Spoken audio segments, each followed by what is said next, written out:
Hello, welcome back everybody to the podcast You're Better Than That, hosted by me, Hannah Miller, and my friend Zoe. Hello, Zoe. Hello. How are you doing?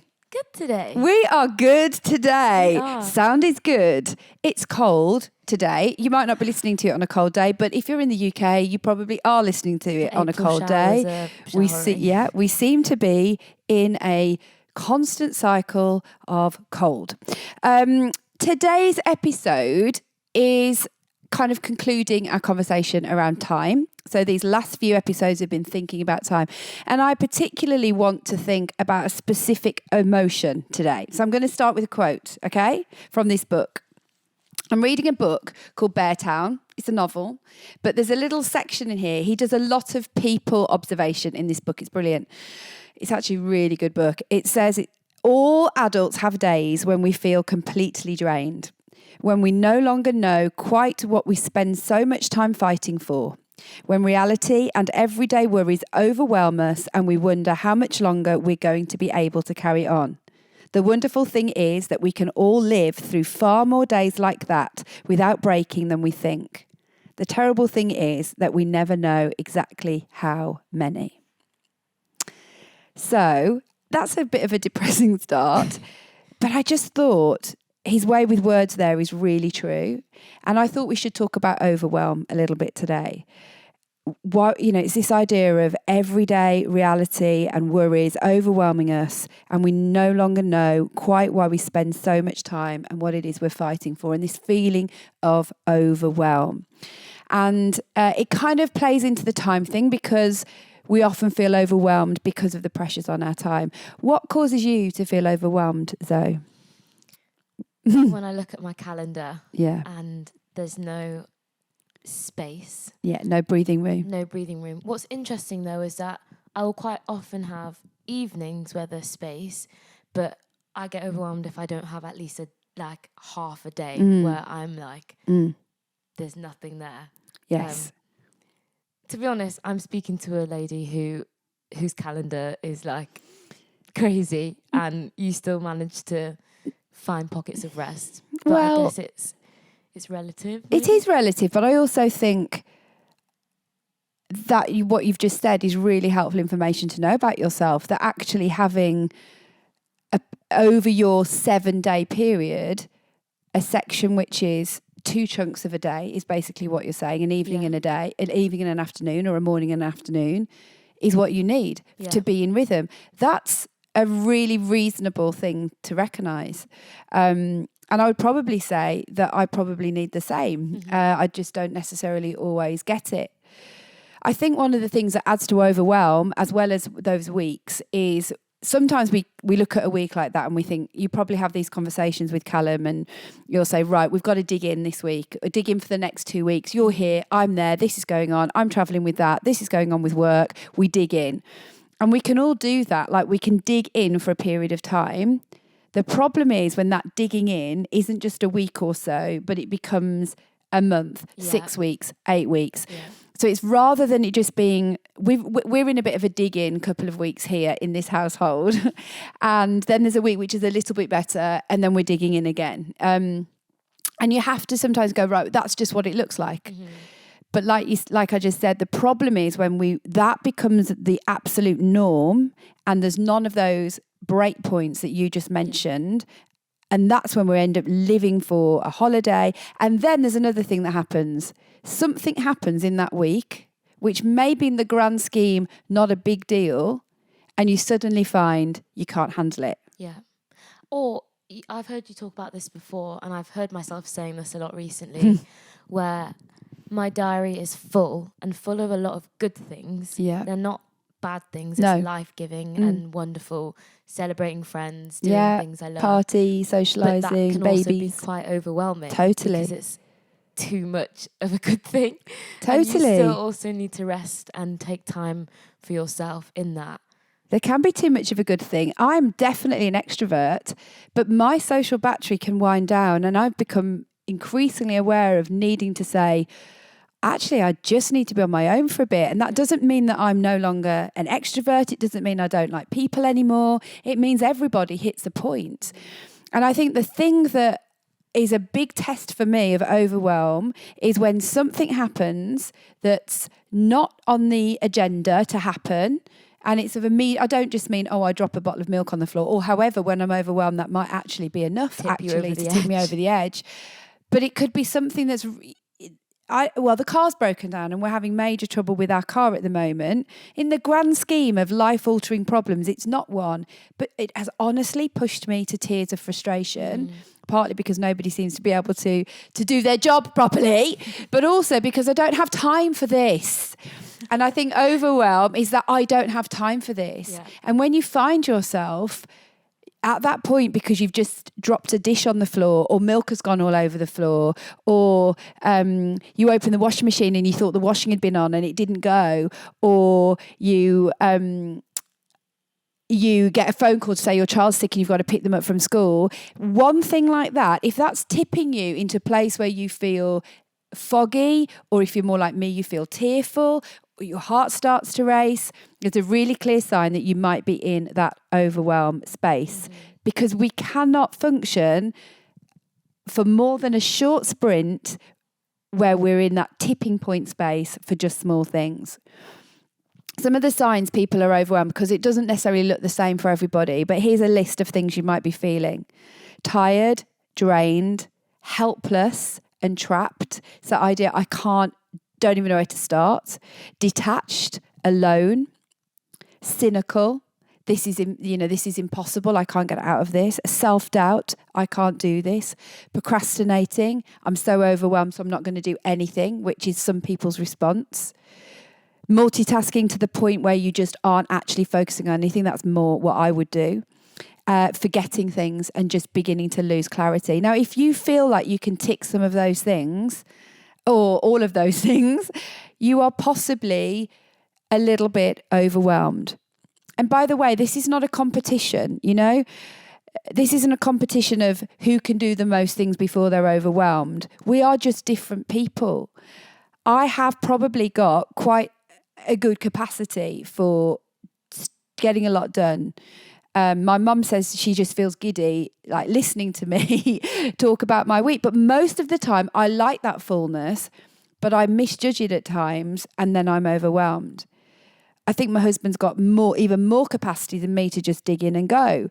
But I can't compare my ability to keep going with his, because he's wired and built differently. And if you're listening to this and you think there's no way I could fit as much into the week as you do, well, great. We're not here in some sort of doing competition.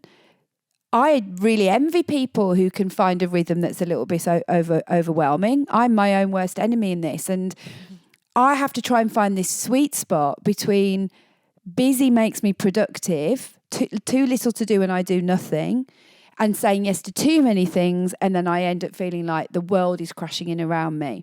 That's hard. And every one of us has got to find that spot that works for us. Yeah. I don't know who I heard this from, but I love this saying that just because you're free doesn't mean you're available. And that's something that I really try and hold on to. It's really good. Where and it's also looking at your weeks or your days or your evenings in context, because so often I do this a lot, but I have an evening and I'm like, oh yeah, I'm free. But then when you look at the rest of my week, actually that's probably the only free evening I can have with my husband and be at home. Yeah. But then it's like, well, I am free, that is the fact, but I'm not available because I want to, be at home. Yeah. And sometimes we just need to have evenings where we're doing nothing, or we just spend an evening going, what did we even do tonight? And we faffed about. We need that faffing. We need to have time for faffing, or realising there's things that have stacked up that haven't been done. And when every slot is filled with actual pre-arranged things, whether it's even social stuff, that stuff, the faffy bits, the things that have to happen at some point, they will come and chase you down, and then you feel overwhelmed. What about... I'm just thinking about working parents, or maybe specifically moms who feel overwhelmed by things that they can't necessarily say, I just won't do, or I just won't get to this. Like, you have to look after your kids, you have to get the work done, you have to sort out the washing. Yes. How do you manage overwhelm when it's things that you can't just brush aside and say, oh, I just won't get, or have the luxury to say, I just won't do that. Yeah, I mean, that's a great point. And that kind of leads into the whole unpaid labour thing. To add into this like micro situation that we just spoke about, there is a macro problem that there is a whole shed load of unpaid labour and life admin. I'm convinced life admin has grown. I think the number of Google forms, things to tick, things to do, making sure the world knows you're not a robot. Every single one of these things that we have to do, there's actually maybe more admin than there ever was.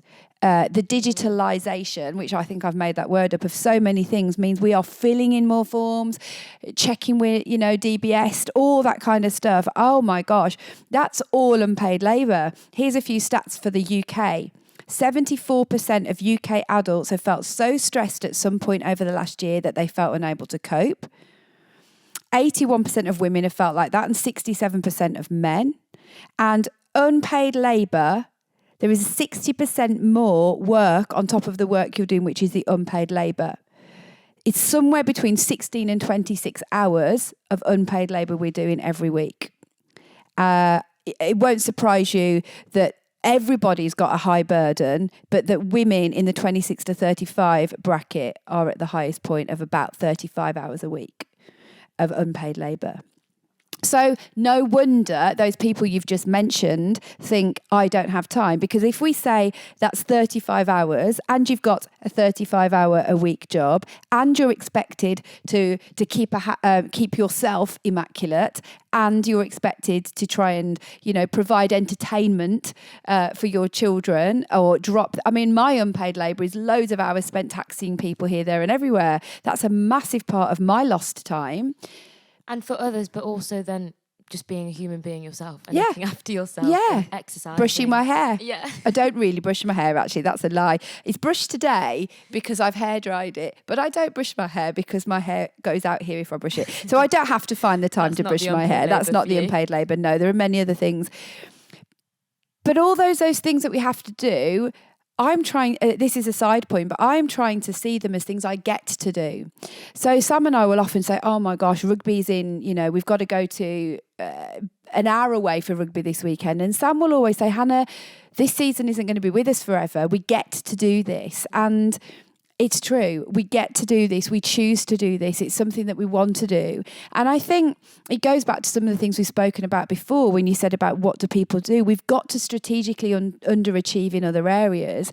And it might be that in a certain season, because there are so many things that have to be done, like feeding your children, putting them to bed, doing a job, you have to make peace with the fact that you aren't going to have quite as much time to do other things as you would like. And that's a really hard truth. That is a really hard truth. I'd like to sit here and say, fight for that time. Fight for that time to have your spa day and your this and your that and your daily meditation and yoga and walking. Maybe you can't for a little bit, or maybe you've got to think, how and when do I do this? Is there across a whole week that I might be able to find those slots rather than on a daily, and make peace with actually what is available to you, and ensure that you're getting to sleep. And where is there things that we think we have to do that maybe we don't have to do as well? Like, I would challenge that. There is some things that I think we have to do that we don't. Yeah, and there's also probably the people-pleasing piece where we just want to do things because you want to. Even I've heard you mention like baking a birthday cake from scratch to like, you think you're people pleasing, but really you don't have to. No, what is driving that behaviour? Yeah. Is it some sort of unwritten rule or value you've got that says that other than that is secondary? Now, can I just say, if you love baking cakes and it's a joy for you, then that is very, very different. I'm talking about feeling compelled to do something because other people do this, or for some reason it's a better show of love. Or I saw somebody the other day. It was on that Instagram account where he does the "I'm rich, you're put your poor" thing. Shabazz Says, I think it's called. And it was this woman who the packed lunches she does for her child are like something I've never seen. And great if she wants to do that. But the thing is, you start to, that was a joke, it was extreme. The lunch that this person had was like something I've never seen. My children have never been fed like that. But when you start to see things like that, or even a friend who makes sure lunches are really cute with teddy bear sandwiches and, you know, a little this and a little baby bell, and you can start to think, flip, if I'm not doing a lunch like that, I don't love my child enough. Well, it's just a load of rubbish. You have got time available that you've got to choose how to spend, and you don't have to make the sandwich into a teddy bear. My kids will say to me things like, I don't remember anything about my childhood. And I'm like, I'm so glad I made the decision. I mean, it's obviously their subconscious remembers things. That's what I tell myself. But there's so much they don't remember. They don't remember. And what they do remember is if you're completely overwhelmed all the time. That's what they'll remember. They'll remember that and the emotion they feel about being around you than whether you had an immaculately presented lunchbox. Not that there's anything wrong with doing those things if they're joy givers. It's all about, why am I doing this? Yes, yeah. And the root and the motivation behind your action. Yeah, I mean, most of those things, if I ever did them, were definitely rooted in comparison, keeping up, doing, making sure I was doing a good enough job, for sure. And there's just no time for that. I can't be doing with that. And if you're listening to this, just don't do it. But it's interesting because we're talking about comparison with children, but then I was talking to my mum about this, how it can so easily, as your children grow, it won't even be your child, it's then like, whose house is the cleanest, or what's this, and then you're constantly like then feeling like you have to live up to a certain standard, definitely, because of comparison, which follows everybody, no matter if you've got doesn't kids matter or what not. season you're in, definitely doesn't. I've talked about this lots of times before, but we are wired to compare to the left and the right. It's part of human nature. We do it to help us see that we're on track. We do it for helpful reasons. You watch somebody do, it's part of like sociological understanding. But the problem is you either are left feeling good about yourself because you're doing better, or awful about yourself because you're doing worse. And neither of those things are healthy things.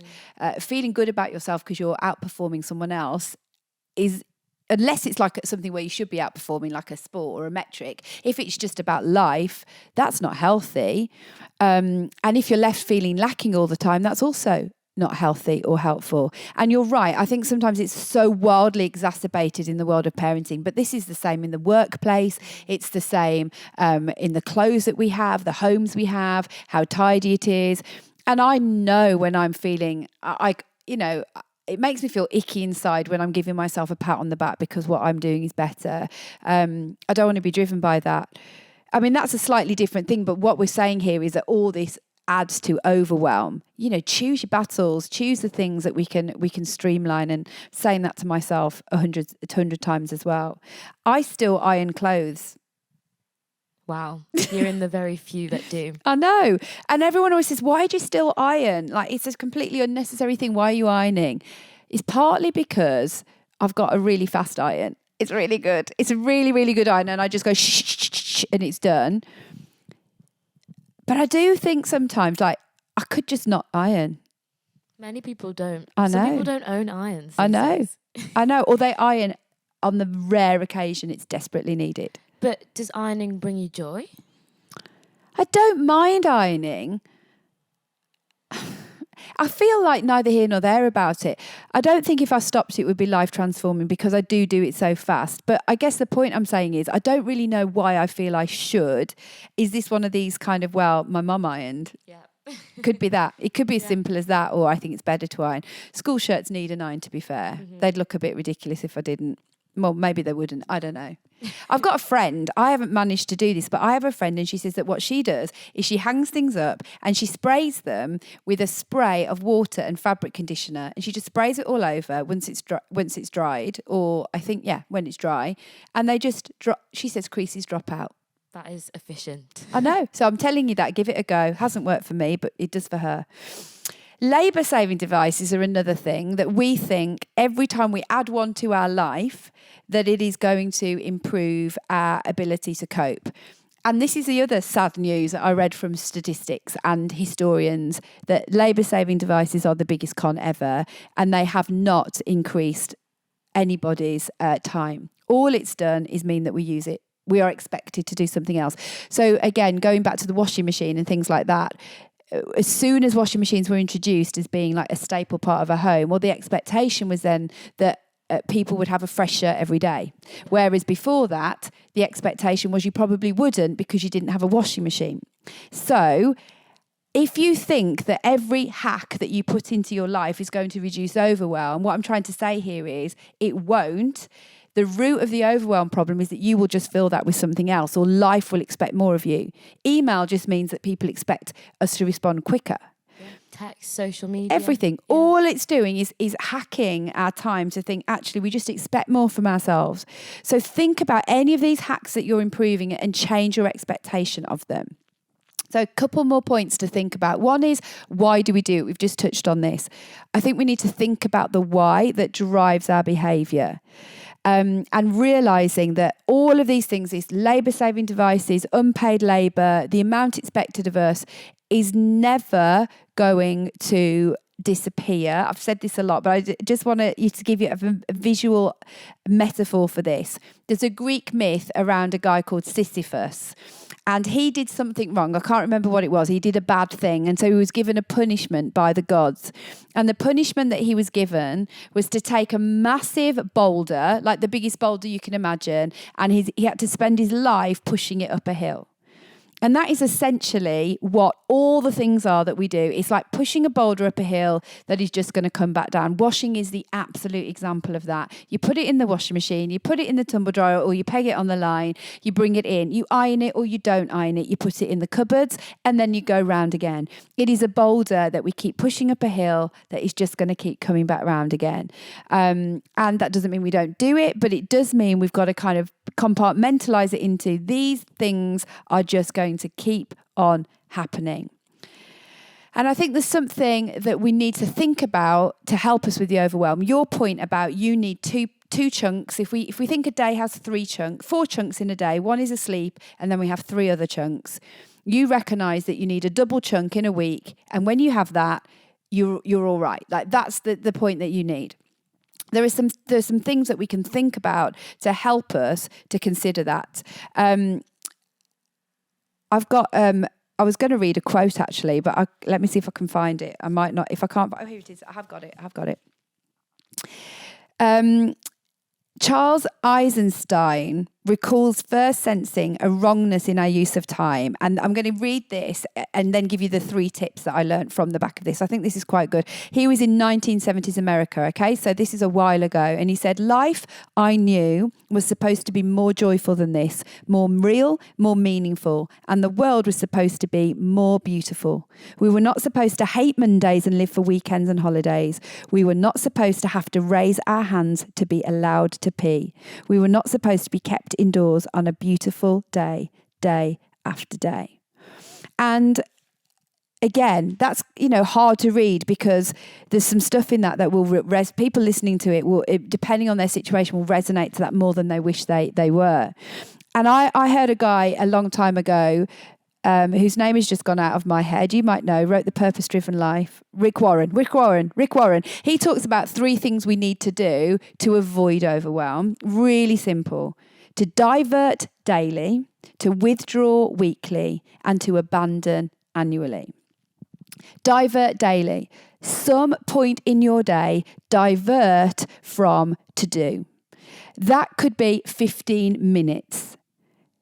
10 minutes, it could be half an hour, it could be an hour if you're really fortunate. You have to decide what's doable in your current life stage and demands. But a divert daily from what's just the churn of stuff. So I'm reading a book, that could be my divert daily. Walking my dog, that could be a divert daily. Something that is a chunk of time that's realistic for you, but is about diverting from the main and the plain and stuff that's just got to be done.